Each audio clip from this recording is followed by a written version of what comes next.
Hi, and welcome to another episode of Hot Takes with me, the Silver Fox. Foreign aid is a very contentious issue. There's some argue that until we get the problems at home sorted, we shouldn't be giving money abroad. My personal view is that there are some countries for whom this aid is absolutely humanitarian. It keeps people alive. However, there are some recipients of our foreign aid that should be getting no money whatsoever. One of them is the second biggest economy in the world, China, and yet we're giving them 50 million a year.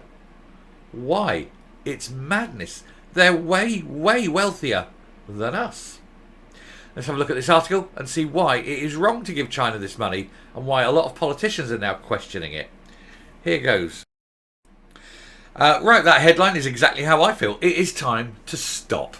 Outrage as UK hands China almost £50 million in foreign aid. And there's Ian Duncan Smith.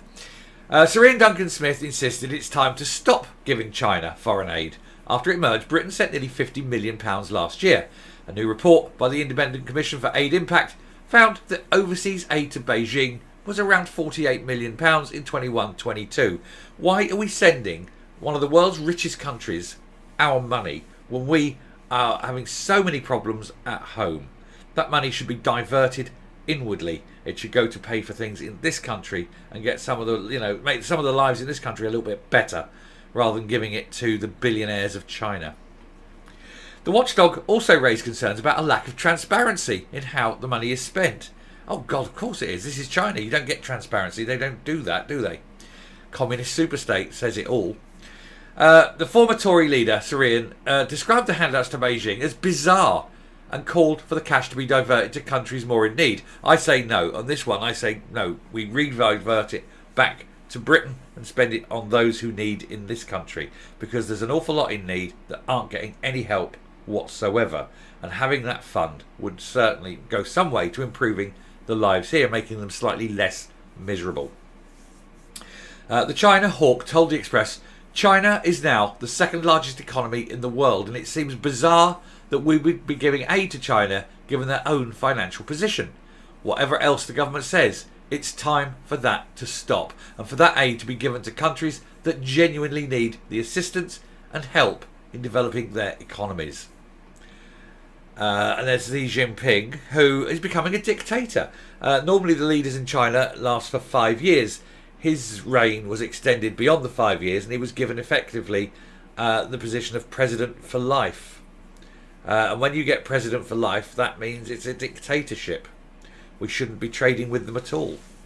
The amount of overseas aid sent to China has reduced in recent years because it was far more. The Commission estimate that it could drop to 10 million by the end of 2024. How about dropping it to zero now? That would be a better thing, surely. There's no reason to be spending them anything. Sir Hugh Bailey, who led the latest review, said, while UK aid to China has fallen rapidly in recent years, taxpayers are still not being told clearly how much aid will continue and what it will be spent on. From the limited information shared with us, we've established that most aid funding to China from across the government has ended. Remaining aid spend will focus on higher education, English language, arts and culture, and to a lesser extent, human rights. Aid shouldn't be for arts and culture. Aid should be for survival, should be food aid, shelter, that sort of thing. Things that get people to stay alive, not art and culture. That is a stupid thing to be spending any money on at all. Average incomes in China will soon be too high for the country to continue to receive foreign aid, and there appears to be no clear government strategy for how to manage this, which could put some of the benefits from past development assistance at risk. Good. All of it needs to stop. Absolutely all of it. There is no reason at all for the taxpayers of this country who work hard, who pay tax, to watch their money disappear abroad to China of all places. We have so many problems in this country. Our debt is now greater than our GDP for the first time ever, and we're still sending money abroad. How about pay down our own debts? How about get our own house in order first? Now, I'm not saying stop all aid. Some aid absolutely has to go, but only humanitarian survival aid. And until we've finished out and sorted the problems in this country, we should not be handing money like this to regimes like that. Anyway, this comes as ministers have characterised the growing influence of China as an epoch-defining challenge. It's got too big, it's got too powerful, it's holding the world to ransom. Although we could quite easily break China by not buying stuff from China. Unfortunately, everything's made in China. But many backbench Conservative MPs, including Korean, are pushing for a more hawkish approach to Beijing. A Foreign Commonwealth and Development Office spokesperson said, "We stopped direct aid to the Chinese government in 2011, and the FCDO committed to cut official development assistance, funded programmes in China by 95% in 21-22, with remaining funding focused on specific programmes that support British values around open societies and human rights. No funding," he says, "goes to Chinese authorities. No funding should go to China at all. End it. Stop it." We remain committed," he says, "to transparency." Well, that's a lie. No government is ever transparent. We'll continue to work closely with the ICAI to ensure that all UK aid spending maintains our highest standards of transparency and has the greatest impact. Then tell people what you're spending it on. Nobody knows. Nobody knows. And people in this country will rightly be thinking that it shouldn't be spent on anything in China or India or Pakistan. Any country that's got nuclear weapons and a space program obviously doesn't need aid. That's quite simple. Anyway, I shall stop there and I shall come up. Now, I think quite rightly all monies to China should stop. I mean, it's clear. Why are we even spending 10 million next year? What possible reason? What does Britain get out of it? Now, if you go to some third world country where you've got a corrupt government and it's deliberately starving its own people, or where it's a failed state, for example, fine, foreign aid, keep the people alive, send in the food, send in the shelter, send in people looking for water, you can make a good water supply. Absolutely, 100% agree with that. Not an issue. People should not starve, people should not have no homes to live in, people should have access to clean, clear water. I think we can all agree on that. That's a basic human right, and it is the humane thing to do as well.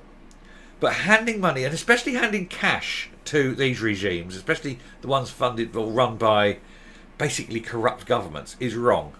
I've always called for the situation that it should be credits. We should issue them with credit notes. And so here, look, here's 10 million in credit notes. It's not cash, it's not freely exchangeable. They can't put that in the bank, salt it away and start buying themselves a fleet of limousines, like the SNP, for example. But you can give them a credit note and say, right, this is good for, let's say, £10 million. A credit note, £10 million is good for £10 million of things you can buy, goods and services from the UK. And so if they want to spend it on infrastructure, here's £10 million, get someone in and say, right, we want to build this road. And they can go in and they can spend £10 million on building this road, which would benefit because then you can build houses either side of the road, you can build a community around the road, and you have transport and access links to that community. It becomes viable. And then the government pays the company that's done it and takes the credit note back. So they've taken that credit note, they've spent the credit note, and they've got £10 million worth of stuff for it. Or they want to buy, shelter, or they want to buy this, or a service, or anything. Credit notes. Credit notes benefit Britain because the work comes back to Britain, the money comes back to Britain. And it benefits the communities it's aimed at because they can then buy the stuff they need using that credit note. What it isn't able to be done is stolen, salted away by the leadership of the country and spent elsewhere. And that's why credit notes are more important than cash. But certainly nothing to China. Anyway, I shall finish there. Thank you very much for watching. If you like what you're seeing here on the channel, please hit that subscribe button, ring the bell, leave a like, leave a comment, please share the video. And until next time, stay safe, stay well, and never put anything in the hat for China. Beware China. They're going to ruin us all. Bye.